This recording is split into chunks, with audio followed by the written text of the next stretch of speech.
Stephen King's cinematic adaptations are many. There seems to be a new one every year. Some of them adaptations of some of his stories that have already been adapted before. King is one of those authors whose work has been adapted into short films, features, television series, and even for the stage. His work inspires many, and the results are, well, uneven. Some of the films come out like Carrie or It, while others are more like Dreamcatcher. His way to be open about his work going into the hands of others is reflected in the Dollar Baby or Dollar Deal, where he allows students and aspiring filmmakers to adapt his work for the cost of a single dollar. Of course, the majority of what the public sees is composed of massively big budget adaptations of his more famous work. Movies like the more recent It have budgets nearing 80 million US. So, to see one of his non-dollar babies adapted to the screen for a lower budget and by a well-established director is something that some did not expect. This is exactly what happened with The Mist on this episode of What the F*** Happened to This Horror Movie.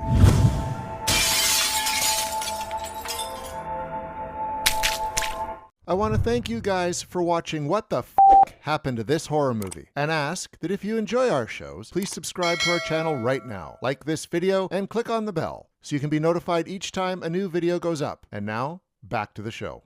The cinematic adaptation of The Mist was something that some fans really wanted and looked forward to, while others basically dreaded it, for it was bound to make changes to the story that they wouldn't like. The fact that Frank Darabont was set to write and direct intensified feelings for some. The fans of the story worried about the changes that would be made, while those who loved Darabont just couldn't wait to see what he'd do here. To ease the worries, one need only look at Darabont's resume. The last film he had written was The Green Mile, another Stephen King film which made massive amounts of money at the box office, almost $287 million on a budget of $60 million. As a director, Darabont also did The Green Mile and The Majestic back-to-back before The Mist. One could say the man had the right qualifications to adapt King's work, but the fact that these are not as much straight horror as The Mist was previewed to be something that stuck to some. Now, with Darabont in place to adapt the screenplay and direct, and his pedigree strongly putting him in a position to make a great film, where did things do no wrong but differently? As some will know, the film adaptation of The Mist cost about 18 million US, a fairly low budget for a horror film with this sort of talent behind it, and made a little over 57 million US at the box office. So this is not a failure, it's a success, but not exactly the kind of success that was expected by some. So the numbers are good, and are not something to worry too much about. Could the film have made more money? Yes, absolutely. Did it do decent numbers? Also, absolutely. What went different here? What leads us to ask what the f*** happened to The Mist is the adaptation itself. It started with the adaptation by Darabont. You see, for those who have read the story in the anthology Skeleton Crew, or in its standalone release, there are differences between what was on the page and what they got on the screen. The film adaptation took a lot of liberties and changed some massive elements throughout. The main changes are more in terms of character development and about the reason for the mist itself. The story on film here is that of a man who notices a mist rolling into town. He heads into town with his son for a supply run, and there he meets a mixed group of locals who are all in the grocery store. They become trapped in the store as personalities clash, and a strong worry about what may be in the mist becomes a panic fairly fast. Will they make it out? What will happen to them? And how will they survive? Then, the cast for the newly, possibly improved, possibly not characters. The lead is played by Thomas Jane, and has had a few changes from the original story, but mostly, the spirit remains here. The character of Mrs. Carmody, played by Marcia Gay Harden, is one where the most significant changes seems to have been made. While she is originally on paper a paranoid person, in the film, the whole uber-Christian angle was added to make her end-of-days doom talk something a bit more specific, and to give her a more dictated way of reacting and of being, while she tries to hold on to her beliefs for dear life and at the risk of others' lives. This character change is fairly strong, and a lot of folks were not all that happy about it, while others see this as a strong change that really grounded her in a group of people who would mostly act this way. She does become less generic, but may ruffle some feathers. Her faith is something that works to help bring her followers and help her become more complex. While Mrs. Carmody becomes more religious in the film, to the point of being a fanatic, the story itself has a bit of a change where in the book, things are more depending on God than on a random freak accident. Now, the film does not say it is an act of God, but it also does not make that quite as obvious.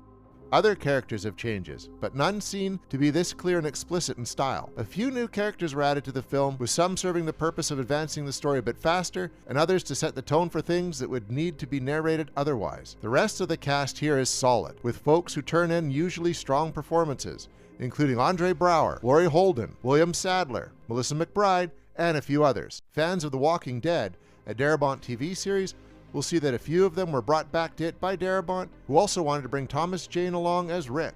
Now, there's a change that could have made a show completely different. A few bits of trivia should be looked at as well. The film uses paintings by Drew Struten, a revered painter of genre film posters who did many classics.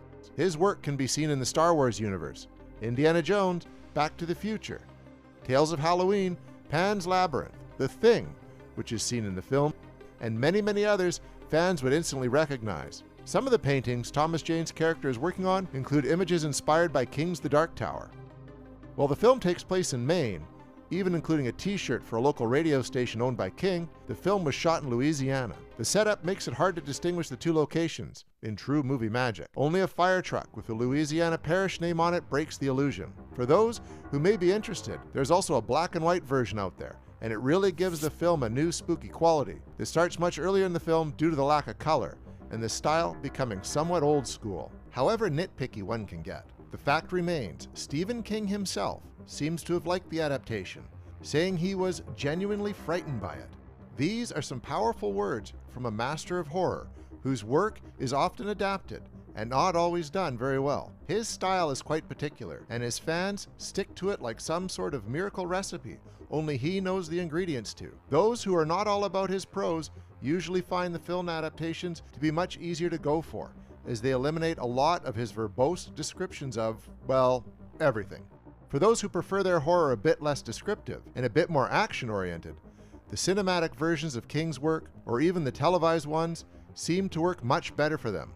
Nonetheless, King seems to love this adaptation, and there is something to be said for the creator of the work giving it his stamp of approval. Considering this stamp of approval, one would expect the reviews from critics and fans alike to be along the lines of completely positive, but they aren't. The film seems to score better with critics than with viewers, having a 72% rotten score with critics versus a 65% score with viewers. These scores are passing scores, but nothing like the one would expect from Darabont following his success with The Green Mile. Something seems to be amiss. A quick read of comments shows that the changes mentioned before really did do well with some part of the audience. The clear H.P. Lovecraft influences really worked for some, while others just could not stand them. Some loved the mystery at the center of everything, but it seems many found the film unsatisfactory. In terms of aging, The Mist aged quite well. It's a fairly timeless story of the unknown, striking fear in the people of a small town.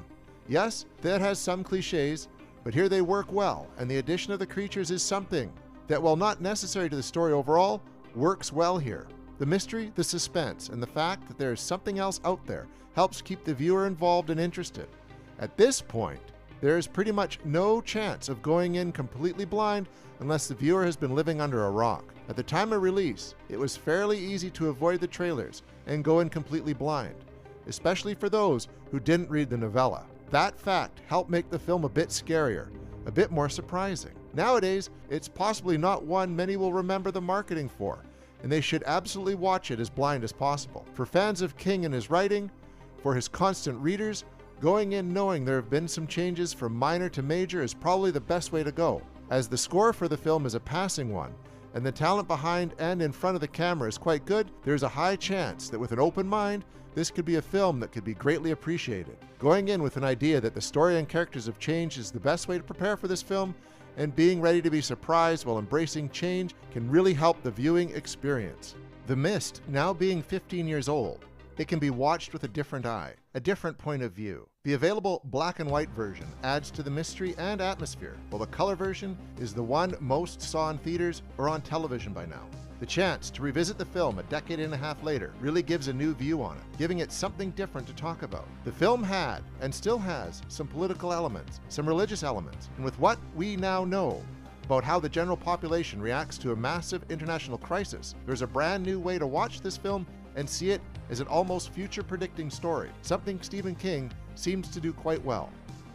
Overall, The Mist was not as big of a critical hit or fan favorite as some might have expected it to be, but it did quite well at the box office, and fans of it are still very much enthused with it.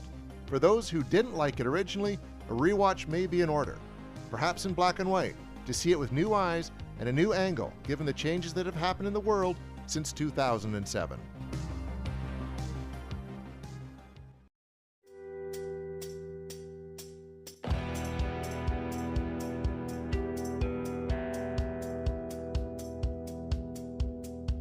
I went to a wake on the soaked streets of Blue Island.